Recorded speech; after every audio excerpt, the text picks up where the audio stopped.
저는 정말 좋은 습관 하나를 가지고 있습니다. 바로 일기 쓰기입니다. 저는 한 6년 동안 일기를 썼는데요. 일기 그거 아무도 안 봐주는데 왜 써야 될까요? 실제로 주변을 보면 일기를 꾸준히 쓰는 사람은 많지 않은데 저는 그게 참 아쉬웠습니다. 일기라는 게 진짜 간단하게 내 일상에 재미를 더하는 좋은 방법이라고 생각하거든요. 그래서 오늘은 제가 일기를 쓰는 이유와 어떻게 하면 일기가 재밌어질 수 있는지에 대해서 얘기해 보려고 합니다. 우선 무언가를 꾸준히 하려면 귀찮지 않고 근본적으로 재밌어야 됩니다. 그런데 많은 사람들이 일기를 재미없다고 느끼는 이유는 반복되는 일상 때문입니다. 사실 현대인의 일상은 어제와 오늘, 그리고 내일이 크게 다르지 않죠. 매일 학교나 회사를 가고 삼시세끼 밥을 먹는데 그 메뉴가 조금씩 바뀌고 같이 하는 사람들이 조금씩 바뀔 뿐이죠. 또 대부분의 일기는 저녁에 하루가 끝난 후에 쓰는데 피곤한 상태에서 재미도 없는 똑같은 일상을 기록하는 건 마치 숙제처럼 느껴질 수도 있습니다. 이건 일기를 사건 중심의 단순한 기록으로 여기는 오해에서 비롯된다고 생각합니다. 그래서 제가 일기 쓰는 방식을 소개하면서 일기가 얼마나 재밌는지 말씀드리고 싶습니다. 저는 일기를 생각이나 감정 중심으로 씁니다. 일상은 비슷할지라도 그날의 감정이나 생각은 항상 다르거든요. 이따가 예시를 통해 보여드릴 텐데 생각이나 감정 중심으로 일기를 쓴다는 건 오늘의 나는 이런 생각을 가지고 이런 감정을 느끼며 살았다라는 걸 미래의 나한테 기록으로 전달하는 겁니다. 그러니까 일기는 단순한 사건 기록이 아니라 나라는 책이자 나와 나누는 대화인 겁니다. 그래서 일기를 쓰는 것만큼 나 자신을 알기에 좋은 방법은 없다고 생각합니다. 또 저는 일기는 최대한 자유롭게 씁니다. 일기 쓰기에 있어서 의무감은 전혀 느끼지 않아요. 매일 써야 한다거나 일정 분량 이상을 채워야 한다는 부담에서 벗어나 있습니다. 이게 무슨 말이냐면 일기장을 고르는 데 있어서도 날짜가 적힌 일기장은 피한다는 겁니다. 이런 일기장은 하루라도 일기를 빼먹거나 혹은 너무 적은 내용의 일기를 쓰면 그 빈 페이지들이 너무 없어 보이고 저한테 죄책감을 줍니다. 결국 필요 이상으로 자주 혹은 길게 일기를 써야 된다는 의무감이 생길 수 있는 겁니다. 습관을 정해야 하는 데 있어서 이런 의무감이라는 단어는 어울리지 않는다고 생각합니다. 그러니까 정해진 틀이나 분량 없이 최대한 자유롭게 쓰는 거죠. 하루에 여러 번 쓰기도 하지만 하루에 한 번도 안 쓸 때도 있습니다. 아침에 일어나서 쓰기도 하고 그냥 일기장을 갖고 다니다가 끄적거릴 내용이 있을 때마다 씁니다. 한마디로 쓰고 싶을 때 쓰고 싶은 만큼 쓴다는 거죠. 손에 일기장이 없을 때는 휴대폰 메모에 적어놨다가 나중에 옮기기도 합니다. 아무튼 그만큼 정말 자유롭게 쓴다는 거예요. 그리고 일기장을 고르는 데 있어서 또 다른 기준은 너무 큰 노트는 피한다는 건데요. 결국 페이지 넘어가는 속도가 느리면 그 지속하는 데에 대한 성취감이나 흥미를 잃게 되더라고요. 그러면 도대체 어떻게 일기를 써야 된다는 건지 제 일기장을 보여드리면서 말씀드리겠습니다.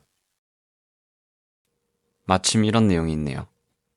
앞으로 내 인생에 아무리 여유 없는 순간이 찾아오더라도 이 일기 쓰는 시간만큼은 꼭 가지길 바란다.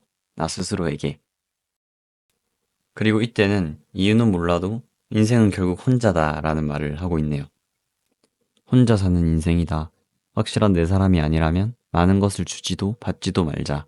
아깝고 부담스러워질 뿐이다. 이런 생각도 했었네요. 여유 있는 사람이 남 생각할 여유도 있다. 결국 좋은 사람이 되려면 여유는 반드시 필요하다. 여유 있는 사람이 되자. 여유는 쉽게 가질 수 있는 것이 절대 아니다.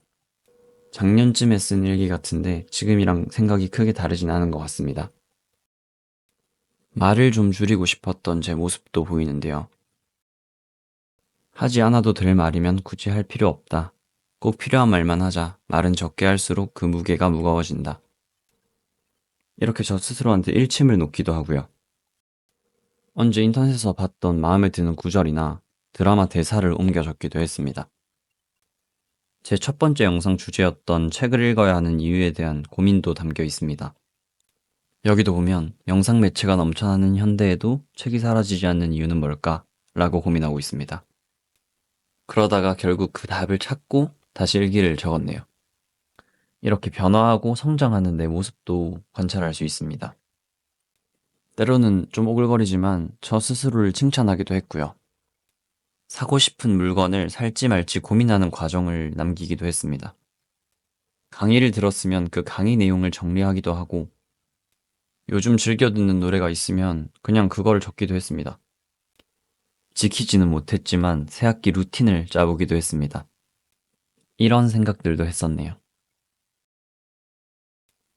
또 이때는 제가 연락하던 여자애가 있었는데 그 연락을 기다리던 감정이 드러납니다. 일기라서 다 보여드릴 수는 없지만 제가 어떻게 재밌게 일기를 쓰는지는 전달이 됐으면 좋겠습니다. 아무튼 이제 돌아와서 마무리를 해보겠습니다. 일기는 이 세상에 존재하는 모든 글 중에서 가장 자유로운 형태의 글이라고 생각합니다. 제가 보여드린 예시도 참고일 뿐이지 일기는 정말 마음대로 아무거나 또 아무렇게나 써도 된다고 생각합니다. 뭐 어떻습니까? 나만 볼 내 일기장인데. 입 밖으로 꺼내지 못할 그 어떤 이야기도 적을 수 있고 눈치 보지 않아도 됩니다. 귀찮게 노트에 쓸 필요 없이 태블릿이나 휴대폰 일기 어플을 통해서 쓰셔도 됩니다. 그림을 좋아하신다면 그림 일기를 쓸 수도 있겠죠. 시간이 지나면 과거의 사건은 기억나도 그때 내 감정이나 생각들은 희미해집니다. 떠올리고 싶은데 떠오르지 않는 답답함 느껴보셨잖아요. 일기를 통해서 과거의 나를 기억하세요.